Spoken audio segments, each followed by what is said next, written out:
ప్రాంతం చేస్తానని, చింతలపూడి అంతా సస్యశ్యామలం చేస్తానని మరి మన మహేష్ యాదవ్ గారు చెప్పడం జరిగింది. ఎందుకంటే అది ఆయన చేతిలో పని కాబట్టి. అలాగే కొత్త ఇండస్ట్రీలు కూడా ఈ ప్రాంతాన్ని తీసుకొస్తామని, ఎందుకంటే యనమల రామకృష్ణ గారు మన ఆర్థిక శాఖ మంత్రులు తెలుసు, ఆయన అల్లుడు గారే కాబట్టి మనం వీళ్ళిద్దరిని మంచి మెజార్టీతో గెలిపించుకోవాలి. అలాగే మనకి ఈ ప్రాంతంలో అన్ని విషయాలు తెలుసు, మీరు ఎవరు దేనికి భయపడక్కర్లేదు.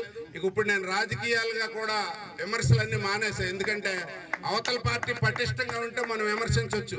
వాళ్ళ దగ్గర ఈ 5 ఏళ్ళు పనిచేయలేదు, ఓటు అడిగే హక్కు లేదు అనేది అందరికీ తెలిసింది కాబట్టి వైసీపీ వాళ్ళని కూడా రిక్వెస్ట్ చేసి అందరూ తెలుగుదేశం పార్టీకి మనం ఓట్లు ఎంచుకుని మంచి మెజార్టీతో గెలవాలని కోరుకుంటూ ఈరోజు జాయిన్ అయ్యే వారికి అందరికీ, వేదిక మీద ఉన్న వారికి నా ఉదయపూర్వక అభినందనలు తెలియజేసుకుంటూ అందరం కలిసి ఉందాం.